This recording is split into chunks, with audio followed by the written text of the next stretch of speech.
أعوذ بالله من الشيطان الرجيم. بسم الله الرحمن الرحيم. وقال جل وعلا في موضع آخر مثل الذين ينفقون أموالهم في سبيل الله كمثل حبة أنبتت 7 سنابل في كل سنبلة 100 حبة والله يضاعف لمن يشاء.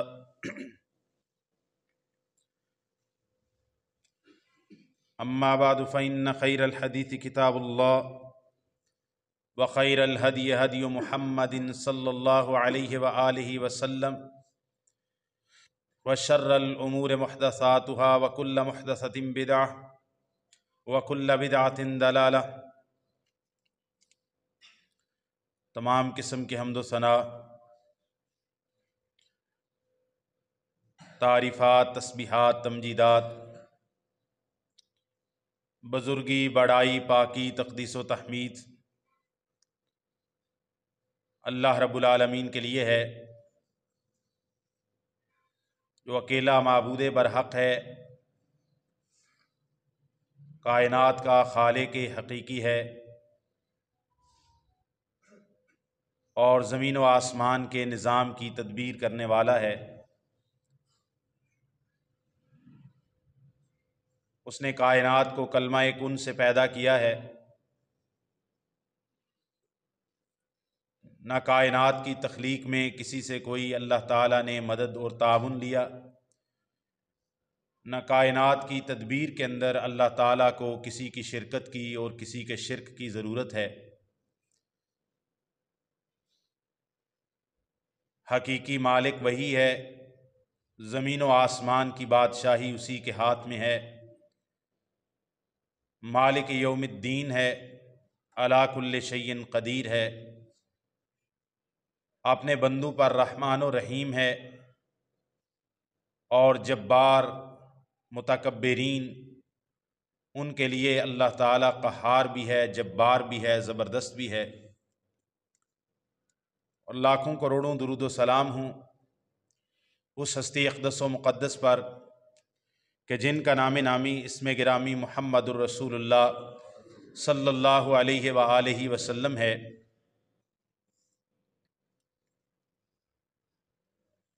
عبادات بنیادی طور پر 3 طرح کی ہوتی ہیں،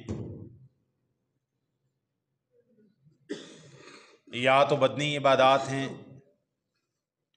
یا قولی عبادات ہیں، یا پھر مالی عبادات ہیں جو ظاہر کے اندر ہم کرتے ہیں۔ بدنی عبادات کی بہترین مثال نماز ہے، اور اسی میں قولی عبادت بھی آ جاتی ہے کہ زبان سے نماز کے اذکار پڑھتے ہیں، اور مالی عبادت اس کی بہترین مثال صدقہ اور زکوٰۃ ہے، اور حج سب سے جامع ترین عبادت ہے کہ جس میں انسان مال بھی خرچ کرتا ہے تو وہ مالی عبادت ہے، انسان اپنے بدن کی مشقت کرتا ہے تو بدنی عبادت ہے، اور ساتھ اللہ تعالیٰ کی بڑائی کے ترانے گاتا ہے لبیک اللہم لبیک کی صورت میں، تو وہ انسان کی قولی عبادت بھی ہوتی ہے۔ اللہ تعالیٰ نے انسان کی آزمائش کے لیے اس کو پیدا کیا ہے اور اس کو یہ زندگی عطا کی ہے۔ اللہ تعالیٰ نے کسی کو مال دے کر آزمایا ہے، اللہ تعالیٰ نے کسی کو فقر و فاقہ میں مبتلا کر کے آزمایا ہے، اللہ تعالیٰ نے کسی کو علم دے کے آزمایا ہے، اور اللہ تعالیٰ نے کسی کو صحت، توانائی، جوانی اللہ تعالیٰ نے یہ عطا کر کے آزمایا ہے، کسی کو جاہ و منصب عطا کر کے آزمایا ہے، کسی کے ہاتھ میں اللہ تعالیٰ نے کوئی فن دیا ہے، کوئی ہنر دیا ہے، اس کے ساتھ اس کو آزمایا ہے۔ تو اللہ تعالیٰ اپنے بندوں کو آزماتے ہیں، تو مال بھی اللہ تعالیٰ کے فضل میں سے بہت بڑا فضل ہے۔ اللہ تعالیٰ نے مال کو اپنا فضل قرار دیا ہے، اپنی رحمت قرار دیا ہے۔ حتیٰ کہ اللہ تعالیٰ نے جمعہ کی نماز کے بعد فَإِذَا قُضِيَتِ الصَّلَاةُ فَانتَشِرُوا فِي الْأَرْضِ وَابْتَغُوا مِن فَضْلِ اللَّهِ، جب جمعہ کی نماز مکمل ہو جائے فَانتَشِرُوا فِي الْأَرْضِ، تو وہ جو جمعہ کی اذان پر تمہیں کہا تھا کہ اپنے کاروبار چھوڑ دو، فَاسْعَوْا إِلَىٰ ذِكْرِ اللَّهِ وَذَرُوا الْبَيْعَ، سارے کام کاج چھوڑ دو اور اللہ کے ذکر کی طرف جلدی کر کے آؤ۔ جب نماز مکمل ہو گئی تو اللہ تعالیٰ کہتے ہیں فَانتَشِرُوا فِي الْأَرْضِ، زمین میں پھیل جاؤ جا کے، وَابْتَغُوا مِن فَضْلِ اللَّهِ، پھر اللہ تعالیٰ کا فضل تلاش کرو۔ اللہ تعالیٰ نے مال کو اپنا فضل قرار دیا ہے۔ مال اللہ تعالیٰ کی بہت بڑی نعمت ہے، جتنی بڑی یہ نعمت ہے اتنی بڑی آزمائش بھی ہے کہ اللہ تعالیٰ وَمِمَّا رَزَقْنَاهُمْ يُنْفِقُونَ، اللہ تعالیٰ نے متقین کی جو 5 صفات بیان کی ہیں کہ قرآن مجید ہدایت دیتا ہے ہدی للمتقین، متقی لوگوں کو، اس میں اللہ تعالیٰ نے پہلی چیز نماز کا قائم کرنا،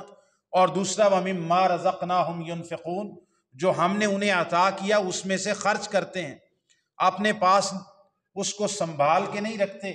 کہ اللہ تعالیٰ کی حقوق بھول جائیں، فقراء مساکین رشتہ داروں کے حقوق کو بھلا دیں، فراموش کر دیں۔ متقی لوگ ایسا نہیں کرتے، وہ مال کو اللہ تعالیٰ کی امانت سمجھتے ہیں، اللہ کا فضل سمجھتے ہیں، اللہ تعالیٰ کی نعمت سمجھتے ہیں، اپنے آپ کو اس کا عارضی مالک سمجھتے ہیں، حقیقی مالک نہیں سمجھتے متقی لوگ۔ وہ سمجھتے ہیں کہ یہ اللہ تعالیٰ کی عطا ہے، اللہ تعالیٰ جس کو چاہے زیادہ دے، اللہ تعالیٰ جس کو چاہے کم دے، اللہ تعالیٰ جس کو چاہے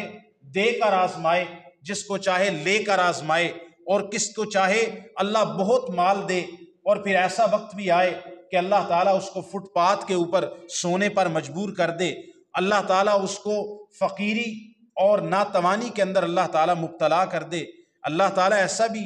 آزماتے ہیں کہ اللہ تعالیٰ صحت دے، جوانی دے، اور پھر کوئی شخص بیمار ہو جائے، بستر پہ پڑ جائے، یہ اللہ کی آزمائش ہے۔ تو مال کے اندر اللہ تعالیٰ کا حق ہے۔ اللہ تعالیٰ قرآن مجید کے اندر جہاں بھی اللہ نے نماز کا ذکر کیا ہے، ساتھ اللہ تعالیٰ نے زکوٰۃ کا ذکر کیا ہے، وَأَقِیمُوا الصَّلَاةَ وَآتُوا الزَّکَاةَ۔ یہ قرآن مجید کے اندر کچھ 70 کے قریب مقامات ہیں جہاں پر نماز کے ساتھ زکوٰۃ ادا کرنے کا، مال خرچ کرنے کا حکم دیا گیا ہے۔ وَأَقِیمُوا الصَّلَاةَ وَآتُوا الزَّکَاةَ، نماز قائم کرو،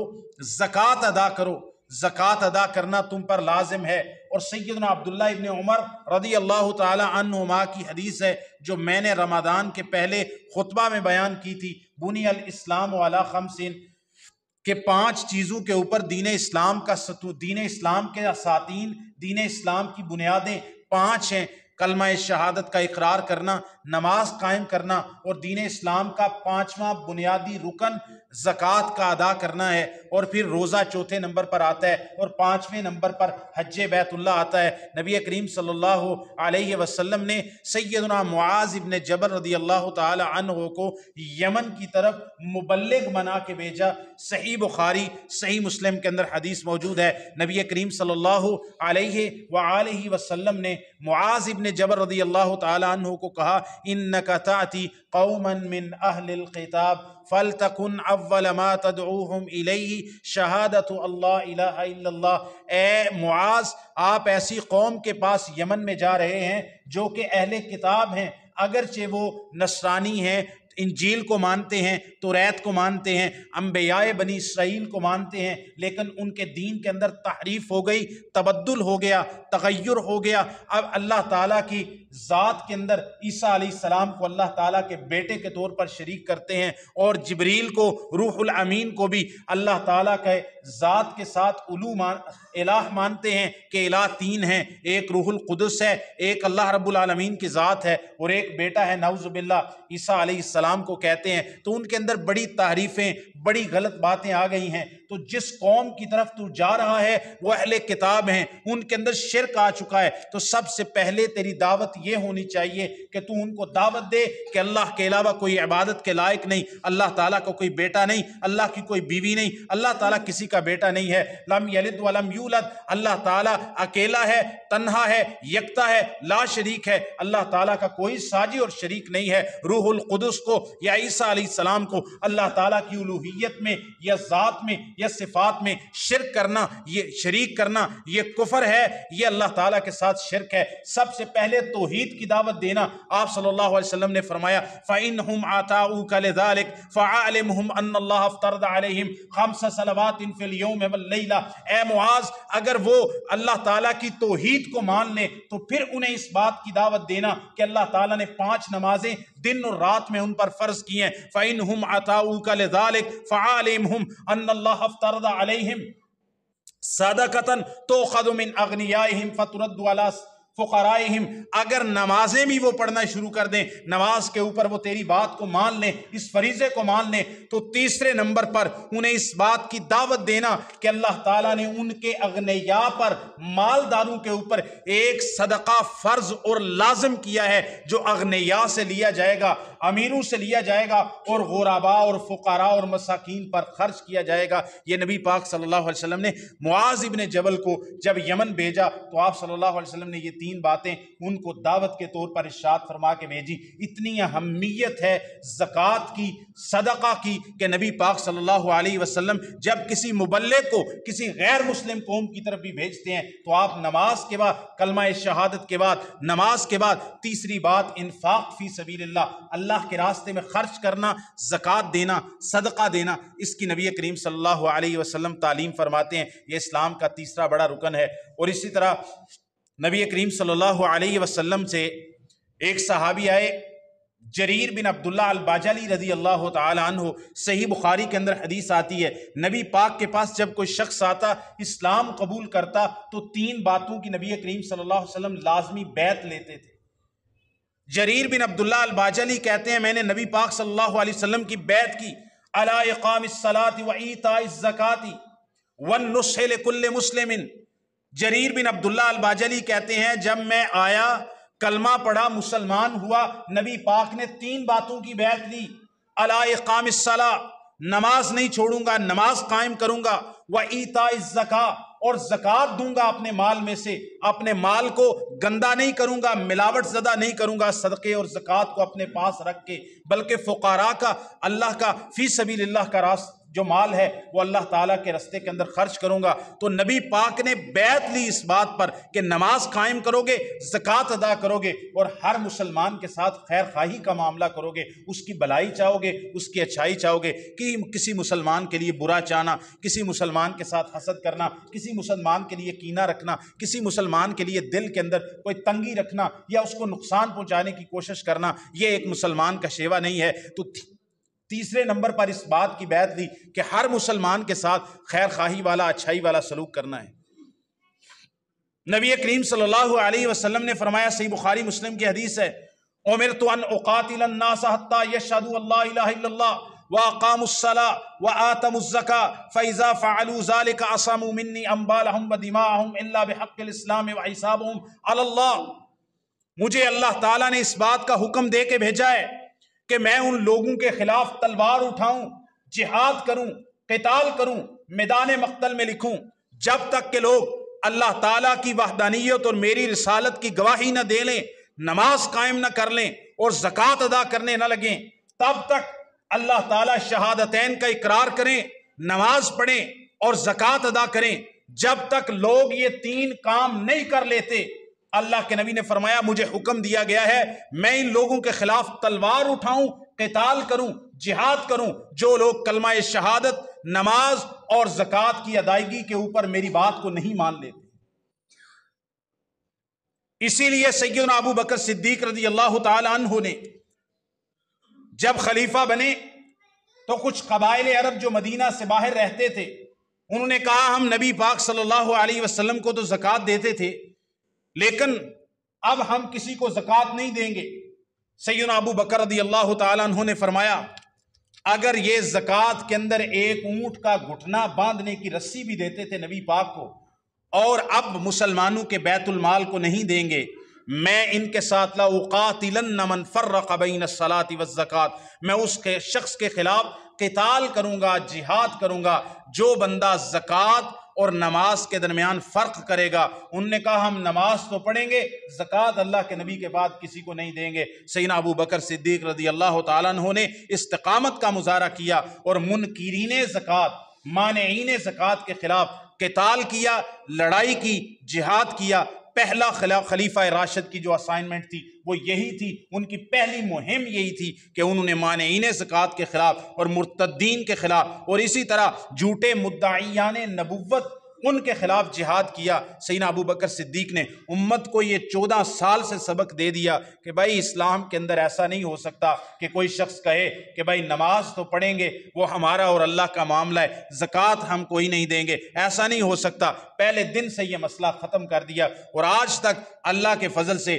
مسلمان الحمدللہ آج تک اگر کسی کے اندر عملی کمزوری آ جائے، اس کے اندر مال کی محبت آ جائے، شیطان اس کو وسوسہ دے دے کہ تو نے مال خرچ کیا تو تیرا مال کم ہو جائے گا، وہ الگ بات ہے، لیکن مسلمانوں کے اندر دوبارہ ایسا کبھی وسوسہ بھی نہیں آیا، کبھی شبہ بھی نہیں آیا۔ 1450 سال گزر گئے ابو بکر صدیق کے بعد، 1450 سال میں کسی مسلمان کے دل میں یہ وسوسہ بھی نہیں آیا کہ میں نے زکوٰۃ ادا نہیں کرنی یا زکوٰۃ کا نظام اٹھ گیا ہے۔ ہاں اسماعیلیہ ایسے لوگ ہیں جو نماز کا انکار کرتے ہیں، زکوٰۃ کا انکار کرتے ہیں، اور کچھ ایسے لوگ موجود ہیں جو کہتے ہیں اور دوسری طرح کی باتیں کرتے ہیں، لیکن جو اہل اسلام ہیں ان میں سے کوئی ایک بھی فرد چاہے وہ عملی طور پر زکوٰۃ ادا نہ کرے، گناہ گار ہو، لیکن وہ زکوٰۃ کی فرضیت کو اپنے اوپر لازم سمجھتا ہے۔ بالکل ایسے کوئی شخص اگر مسلمان ہو اور وہ شراب پی لے، وہ بدکاری کر لے، وہ جھوٹ بول لے، وہ چوری کر لے، وہ چوری کو حلال نہیں سمجھتا، وہ شراب کو حلال نہیں سمجھتا، وہ یہ سمجھتا ہے کہ یہ گناہ ہے، لیکن خواہش نفس میں ہو کے اس سے گناہ ہو جاتا ہے۔ اسی طرح ابو بکر صدیق رضی اللہ تعالیٰ عنہ کی یہ استقامت تھی، اور نبی پاک کے خلیفہ بلا فصل کو ایسے ہی ہونا چاہیے تھا کہ وہ امت کا یہ دروازہ بند کر دیتے کہ بعد میں کوئی آئے تو کہے نماز ختم ہو گئی ہے، کوئی آ کے کہے کہ اب سے زکوٰۃ ختم ہو گئی ہے، کوئی کہے کہ اب سے روزہ ختم ہو گیا ہے، کوئی کہے کہ اب کے بعد حج ختم ہو گیا ہے۔ نہیں، امت کے پہلے خلیفہ کو، نبی پاک صلی اللہ علیہ وسلم کے خلیفہ راشد کو ایسا ہی ہونا چاہیے تھا کہ جب عمر ابن خطاب ان کو کہہ رہے تھے کہ ابھی حالات ٹھیک نہیں ہیں، ادھر سے روم اور فارس کی فوجیں حملہ کر سکتی ہیں، لہٰذا آپ مانعین زکوٰۃ کے خلاف لڑائی نہ کریں، تو سیدنا ابو بکر صدیق نے کہا اے عمر تجھے کیا ہو گیا ہے؟ زمانہ جاہلیت کے اندر تو بڑا دلیر ہوتا تھا، بڑا جری ہوتا تھا، بڑا بہادر ہوتا تھا، اسلام کے اندر آ کے بزدلی کا مظاہرہ کرنے لگ گیا ہے۔ سیدنا ابو بکر صدیق نے کہا اللہ کی قسم اگر مدینہ کے اندر آ کے بیڑیے بھی ٹوٹ پڑے مدینے کے اندر اور آ کے ہمارے اوپر حملہ آور ہو جائیں، لیکن میں انشاءاللہ ایک تو لشکر اسامہ جس کو نبی پاک نے روانہ کیا تھا میں اس کو واپس نہیں بلاؤں گا، چاہے جو بھی حال مدینے کا ہو جائے، اور دوسرا جو زکوٰۃ اور نماز کے درمیان میں فرق کرے گا، کہے گا کہ میں مسلمان ہوں، نماز پڑھوں گا، زکوٰۃ نہیں دوں گا، میں اس کے خلاف قتال کروں گا۔ بہرحال بات دوسری طرف نہ نکل جائے، لیکن سیدنا ابو بکر کا یہ امت کے اوپر احسان ہے، بلکہ اسلام کے اوپر ان کے بہت سارے احسانات کی طرح یہ بھی ایک احسان ہے کہ امت کے اندر یہ زکوٰۃ کے انکار کا دروازہ سیدنا ابو بکر صدیق نے الحمدللہ بند کر دیا۔ نبی کریم صلی اللہ علیہ وسلم نے فرمایا من آتاہ اللہ مالا فلم یؤدی زکاتہ مثل له یوم القیامت شجاعا اقرا له زبیبتان یطوقہ یوم القیامہ ثم یأخذ بلحزمتیہ ای شدقیہ فیفر منہ ویقول انا مالک انا کنزک۔ صحیح بخاری اور صحیح مسلم کے اندر حدیث ہے، نبی کریم صلی اللہ علیہ وسلم نے فرمایا من آتاہ اللہ مالا، جس کو اللہ تعالیٰ نے مال عطا کیا ہو، فلم یؤدی زکاتہ، پھر وہ اس کی زکوٰۃ ادا نہ کرے، مثل لہ یوم القیامت شجاعا اقرا، وہ جو اس کا سونا ہوگا، چاندی ہوگی، مال تجارت ہوگا، جو بھی اس کا مال تھا جس کی اس نے زکوٰۃ ادا نہیں کی، آپ صلی اللہ علیہ وسلم نے فرمایا کل قیامت کے دن اس کو ایک بہت بڑا گنجا اژدہا بنا کے اس بندے کے سامنے اسی سونے چاندی کو قیامت کے دن اس کے سامنے رکھا جائے گا، لہو زبیبتان، اس کے سامنے دو سیاہ نقطے ہوں گے اس کے سر کے اوپر، یہ اس سانپ اور اژدہے کے زہریلا ہونے کی طرف اشارہ ہے۔ ثم یاخذ بلحزمتیہ، نبی پاک صلی اللہ علیہ وسلم نے فرمایا وہ جس مال کی زکوٰۃ ادا نہیں کی گئی اس کو کل قیامت کے دن ایک دو نقطوں والے بڑے اژدہے کی شکل دے دی جائے گی، وہ اس کے پیچھے بھاگے گا اور اس مال کی زکوٰۃ نہ دینے والے بندے کی باچھوں سے پکڑے گا اور اس کو چیرے گا اور اس کو نگلے گا اور بندہ اس سے آگے آگے بھاگے گا اور وہ اژدہا اس کو کہے گا آنا مالو کا آنا کنزو کا، میں تیرا مال ہوں، میں تیرا خزانہ ہوں جو تجوریوں کے اندر تو جمع کر کے اور بینک اکاؤنٹس کے اندر رکھتا تھا، اور ان میں سے جو فرض زکوٰۃ بنتی تھی، نفلی صدقات خیرات دینا تو دور کی بات ہے، جو فرض حصہ اللہ تعالیٰ کا فقراء کا مساکین کا بنتا تھا تو نے وہ بھی ادا نہیں کیا ہے، تو لہٰذا آج کہاں بھاگتے ہو؟ دنیا کے اندر تو بڑی محبت تھی، دنیا کے اندر تو بڑا پیار تھا، دنیا کے اندر تو بڑا چھپا چھپا کے رکھتے تھے تجوریوں کے اندر، آنا مالو کا آنا کنزو کا، میں تیرا مال ہوں، میں تیرا خزانہ ہوں، آج مجھ سے کہاں بھاگ رہے ہو؟ نبی کریم صلی اللہ علیہ وسلم نے فرمایا قیامت کے دن کا یہ جو منظر ہے وہ اس کے اسی طرح پیچھے لگا رہے گا اور اس کو اسی طرح ڈستا رہے گا۔ یہ صحیح بخاری مسلم کی حدیث ہے، یہ وعید ہے اس شخص کے لیے جو زکوٰۃ مال کی ادا نہ کرے، بلکہ اللہ تعالیٰ نے سورہ توبہ آیت نمبر 35 اور 34 کے اندر 34 اور 35 کے اندر زکوٰۃ نہ دینے والوں کے لیے سورہ توبہ کے اندر اللہ تعالیٰ نے جو وعید بیان کی ہے، والذین یکنزون الذہب والفضة ولا ينفقونها فی سبیل اللہ یوم یحمى علیہا فی نار جہنم فتکوی بها جباہہم وجنوبہم وظہورہم ھذا ما کنزتم والذین یکنزون الذہب والفضة ولا ينفقونها فی سبیل اللہ فبشرہم بعذاب علیم، وہ لوگ جو سونے اور چاندی کو خزانہ بنا کے رکھتے ہیں، ولا ينفقونها فی سبیل اللہ، اور اس کو اللہ کے راستے میں خرچ نہیں کرتے، فبشرہم بعذاب علیم، اے میرے نبی ان کو دردناک عذاب کی بشارت دے دو۔ یوم یحمى علیہا فی نار جہنم، وہ جو سونا اور چاندی انہوں نے اپنے پاس خزانہ بنا کے رکھا، اس کو اللہ کے راستے میں خرچ نہ کیا، کل قیامت کے دن اسے سونے اور چاندی کو جہنم کی آگ میں تپایا جائے گا، فَتُقْوَى بِهَا جِبَاهُهُمْ وَجُنُوبُهُمْ وَظُهُورُهُمْ، پھر اسی جہنم کی آگ میں تپائے ہوئے سونے اور چاندی کو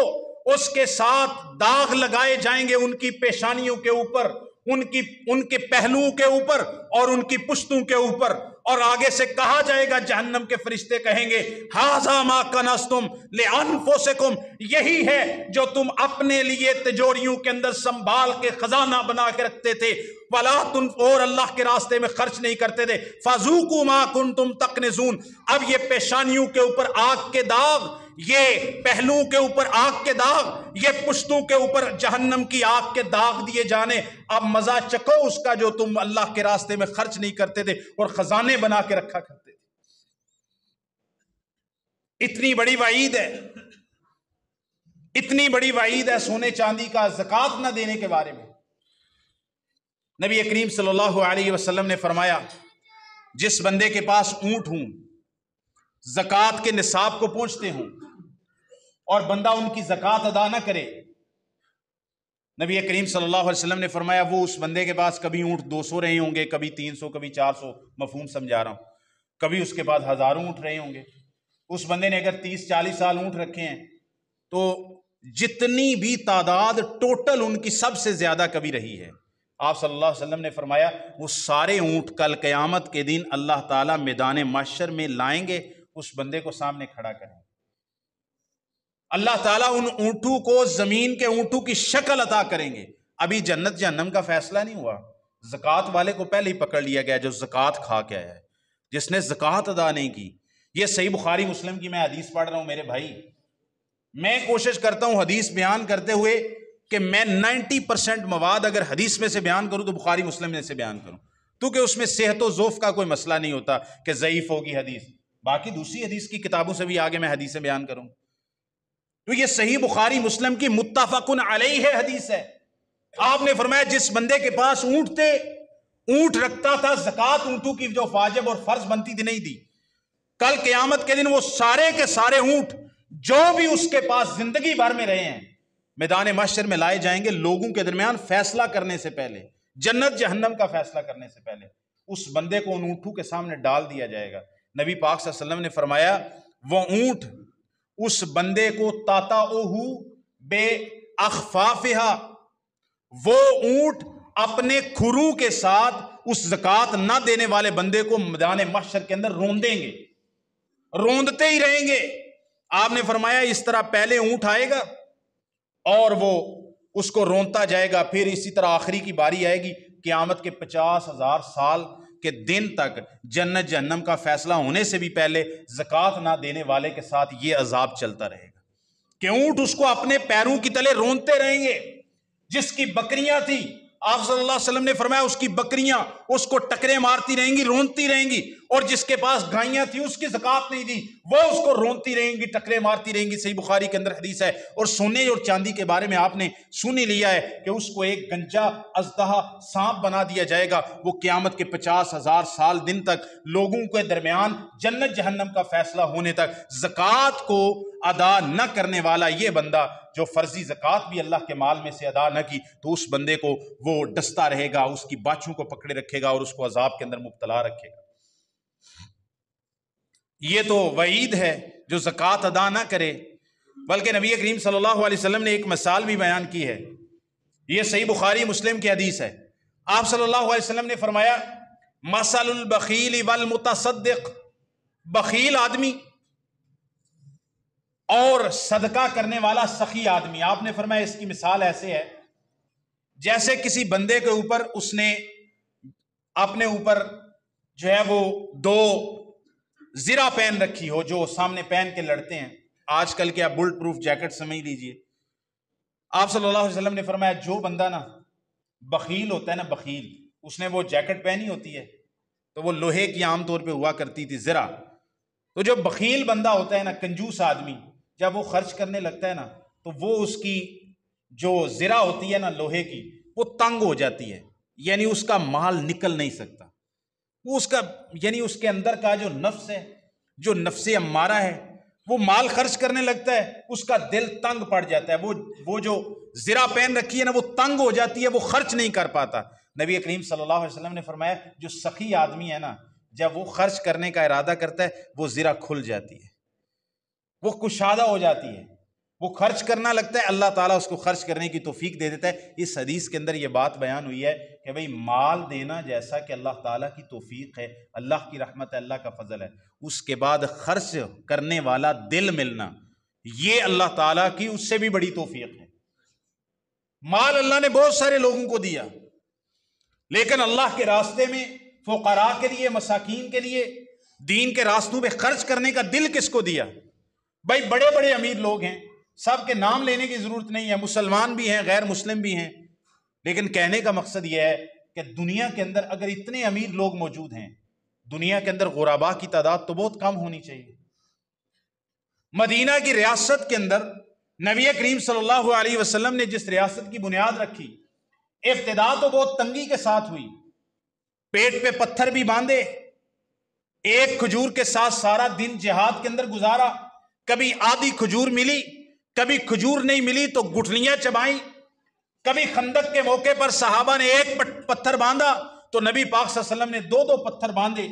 اور صحیح بخاری مسلم کے اندر واقعہ ہے، نبی پاک صلی اللہ علیہ وسلم اپنے گھر سے نکلے، ادھر سے سیدنا ابو بکر رضی اللہ عنہ نکلے، یا رسول اللہ اس وقت گھر سے کیوں نکلے ہیں؟ کہا بھوک نے ستایا ہے، کھانے کے لیے کچھ نہیں ہے، پیٹ کے اندر بھوک ہے، اس وجہ سے گھر سے نکلے ہیں۔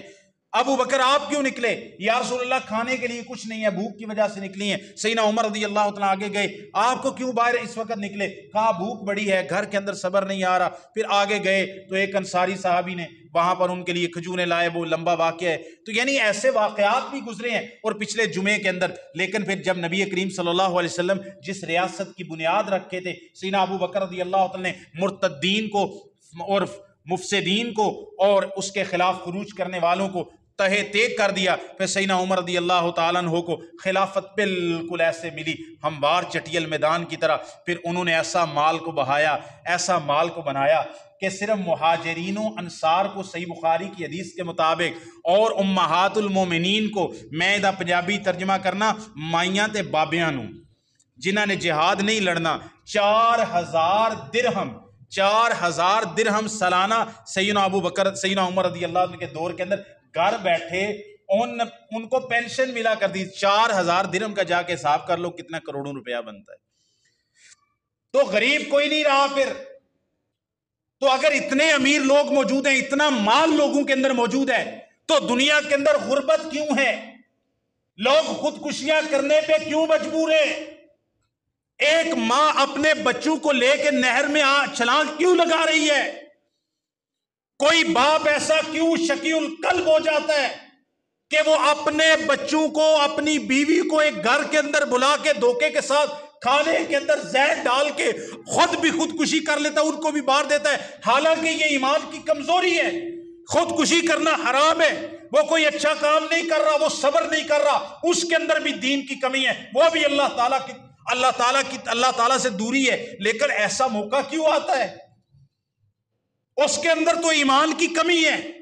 ہمارے اندر کیا ہے کہ ہماری تجوریاں پڑی ہیں، ہمارے بینک بیلنس ہیں، ہمارے پاس پراپرٹیاں ہیں، ہمارے پاس مال ہیں، زرق برق لباس ہیں. سارا مال نہ دو، صرف سارے مسلمان جو موجود ہیں دنیا کے اندر، یہ اپنی 2.5% 40واں حصہ پوری زکوٰۃ ادا کر دے، کسی بندے کو فٹ پاتھ کے اوپر سونے کی نوبت نہیں آئے. حکومت ٹیکس وصول کرتی ہے، اگر زکوٰۃ ادا کی جائے تو غرباء، فقراء، مساکین کا مسئلہ ہمیشہ کے لیے حل ہو جاتا ہے. اور کوئی بندہ کہ یار ایسا تصور آپ فلسفہ پیش کر رہے ہیں، یہ سیدنا عمر کے دور میں ہو چکا ہے، سیدنا عثمان کے دور میں ہو چکا ہے، سیدنا علی رضی اللہ عنہ کے دور میں ہو چکا ہے، سیدنا حسن، سیدنا معاویہ، اور اسی طرح خلافت بنو امیہ، خلافت بنو عباس کے اندر یہ مسئلہ حل ہو چکا ہے. 400-500 سال تک مسلمانوں کے اندر آپ کو بیکاری نہیں ملتے تھے. ہم اس پر عمل کر کے پریکٹیکلی طور پر دنیا کے سامنے یہ مثال پیش کر چکے ہیں. یہ ایک واضح مثال ہے. بہرحال چند باتیں، جو اللہ کے راستے میں صدقہ نہیں کرتا اس پر وعید سنائی نا، تو جو صدقہ کرنے والے بھلے مانس ہیں ان کے لیے کچھ خوشخبری بھی ہونی چاہیے، ان کے لیے کچھ اللہ کی طرف سے انعام بھی ہونا چاہیے. نبی کریم صلی اللہ علیہ وسلم نے فرمایا لا يتصدق احد بتمرۃ من کسب طیب. صحیح مسلم کی حدیث ہے. آپ سننا صدقے کی فضیلت اور ثواب کتنا ہے. یہ نفلی صدقے کی بات ہو رہی ہے، اور زکوٰۃ کا ثواب نفلی صدقے سے بہت زیادہ ہوتا ہے. جیسے نفلی نماز پڑھتے ہیں، فرضی نماز پڑھتے ہیں، فرض نماز کا ثواب نفل سے بہت زیادہ ہوتا ہے. یہ صحیح حدیث کے اندر آیا ہے. جو بھی اللہ نے عبادات فرض کی ہیں، فرض کا ثواب ہمیشہ نفل سے زیادہ ملتا ہے. رمضان کے روزے کا ثواب نفلی روزے سے بہت زیادہ ہے. نبی پاک نفلی صدقے کی مثال دے رہے ہیں. آپ نے فرمایا جب تم میں سے کوئی بندہ اپنے حلال اور طیب مال میں سے ایک کھجور اللہ کے راستے میں صدقہ کرتا ہے، حلال مال میں سے، طیب مال میں سے، اللہ تعالیٰ اس کو اپنے داہنے ہاتھ میں لیتے ہیں. ثم یربیہا، پھر اللہ تعالیٰ اس کھجور کو بڑھاتے ہیں، پرورش کرتے ہیں، بڑا کرتے ہیں. کما یربی احدکم فلوہ و قلوسہ، جیسے تم میں سے کوئی شخص اپنے بچھیرے کی پرورش کرتا ہے، بڑھاتا ہے، کھلاتا پلاتا ہے کہ وہ سواری کے قابل ہو جائے. آپ صلی اللہ علیہ وسلم نے فرمایا اللہ تعالیٰ اپنے بندہ مومن کے پاک مال میں سے دی ہوئی ایک کھجور کو اتنا بڑھاتا ہے، اتنا بڑھاتا ہے، حتیٰ تکون مثل جبل عظیم، یہاں تک کہ وہ ایک بڑے پہاڑ کے برابر ہو جاتا ہے کل قیامت کے دن بندے کے نیک اعمال کے پلڑے کے اندر. ایک کھجور، ایک کھجور، میں پھر کہہ رہا ہوں ایک کھجور. اللہ کرے یقین آ جائے، اللہ کرے تصور اتنا گہرا ہو جائے کہ اتنی سی کھجور اور دوسری طرف پہاڑ، کل قیامت کے دن ایک ایک نیکی. اور ساتھ اسی طرح نبی پاک صلی اللہ علیہ وسلم نے فرما دیا، آپ نے فرمایا اتقوا النار ولو بشق تمرۃ، آپ نے فرمایا لوگوں جہنم کی آگ سے بچ جاؤ، ولو بشق تمرۃ، اگرچہ آدھی کھجور اللہ کے راستے میں صدقہ کر کے جہنم کی آگ سے بچ سکتے ہو نا، آدھی کھجور خرچ کرو، اللہ تعالیٰ ہو سکتا ہے اس کے ذریعے ہی تمہیں جہنم کی آگ سے بچا لے. نبی کریم صلی اللہ علیہ وسلم نے فرمایا، یہ میں نے کئی دفعہ واقعہ بیان کیا ہے، وقت بہت کم رہ گیا ہے، اس کو مختصر کرتا ہوں. صحیح مسلم کے اندر آتا ہے، نبی کریم صلی اللہ علیہ وسلم نے فرمایا ایک بندہ جا رہا تھا، ایسے ایک بدلی آئی، سورج چڑھا ہوا تھا، تپش تھی، گرمی تھی، قحط سالی تھی، بارش بالکل نہیں ہوئی تھی، خشک سالی کا عالم تھا. ایک بدلی آئی چھوٹی سی آسمان سے، وہ ایسے دوڑی، اس میں سے آواز آئی اس کے حدیقت فلان، جا اے بدلی فلاں بندے کے باغ کو پانی پلا کے آ، برس کیا۔ بندہ بڑا حیران ہوا، نام لیا کو زید، خالد، بکر، عمر، علی، نام لیا اس نے کہا بدلی میں سے آواز آ رہی ہے۔ وہ بندہ اس بدلی کے پیچھے پیچھے گیا، بدلی ایسے جاتی نا آسمان کے پیچھے پیچھے گیا، ایک بلند جگہ پہ جا کے برس کر وہاں پر کھال میں سے پانی آیا، اور پانی کے پیچھے لگا گیا تو باغ کے اندر ایک بندہ اپنی کسی وغیرہ پکڑے ہوئے نا پانی کو ادھر ادھر کر رہا تھا، دائیں بائیں کی ساری زمینیں خشک پڑی ہوئی۔ نبی کریم صلی اللہ علیہ وسلم نے فرمایا وہ بندہ جا کے پوچھتا ہے اے اللہ کے بندے السلام علیکم، یا جو بھی اس نے اسلام دعا کیا، اس نے کہا آپ کا نام کیا ہے؟ اس نے کہا میرا فلاں نام ہے۔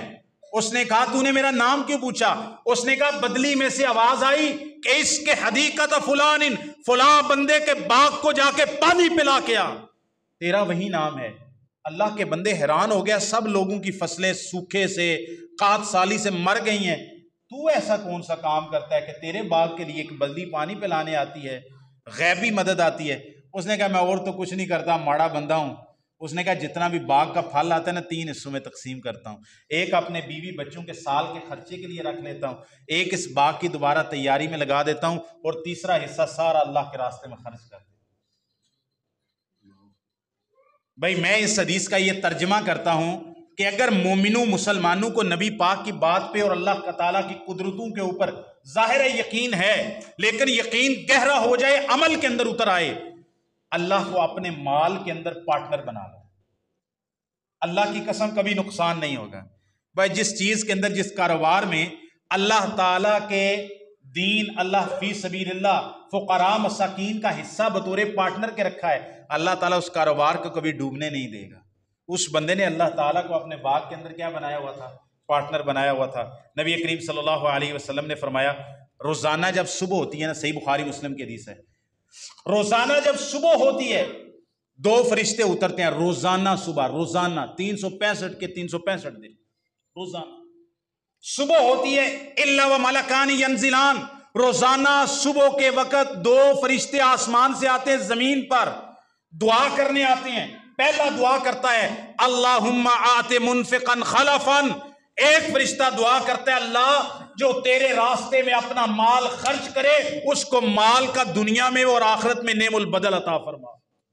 روزانہ فرشتے کی دعا ہے جی خرچ کرنے والے کے لیے۔ اور دوسرا فرشتہ دعا کرتا ہے اللہم آت ممسکا تلفا، اے اللہ جو بندہ اپنے مال کو روک کے رکھتا ہے، ضرورت کے تیرے راستے میں خرچ نہیں کرتا، اللہ اس کے مال کو ہلاکت اور تباہی عطا فرما۔ فرشتہ بد دعا کرتا ہے۔ نبی کریم اللہ تعالیٰ قرآن مجید کے اندر ارشاد فرماتے ہیں، یہ سورہ البقرہ کی آیت نمبر 261 ہے، اللہ تعالیٰ فرماتے ہیں مثل الذین ینفقون فی سبیل اللہ کمثل حبۃ، جو بندے اللہ کے راستے میں خرچ کرتے ہیں نا، اللہ نے مثال بیان کی ہے، ان کی مثال ایک دانے کی طرح ہے۔ ایک دانہ زمین میں بویا، اس میں سے 100 بالیاں نکلی، ہر بالی کے اندر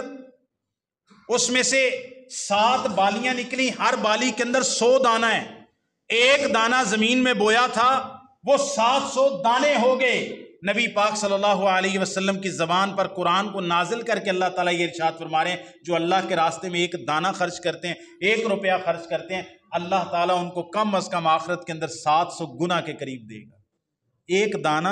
بندہ زمین میں بوتا ہے، کسان 7 بالیاں آتی ہیں، ہر بالی کے اوپر 100 دانہ ہے، تو یہ 700 دانے ایک دانے سے پیدا، اتنی برکت تو بندہ کہ نہیں اتنا زیادہ کیسے بڑھ جائے گا۔ اللہ نے دنیا کے اندر کہہ دیا کہ ایک دانہ بوتے ہو، یہ مکئی کی مثال ہو سکتی ہے، باجرے کی مثال ہو سکتی ہے، اور بہت ساری بمپر کراپس کی مثال ہو سکتی ہے کہ ایک دانہ بوتے ہو اس سے کتنی فصل پیدا ہوتی ہے۔ تو بھی آخرت کے اندر تو اللہ تعالیٰ کے فضل کا تو کوئی کنارہ نہیں ہے۔ بہرحال یہ بات بھی آپ یاد رکھیں، نبی پاک صلی اللہ علیہ وسلم نے فرمایا صدقہ غلطیوں کو، گناہوں کو اس طرح مٹا دیتا ہے جس طرح سوکھی آگ لکڑیوں کو جلا دیتی ہے، اسی طرح صدقہ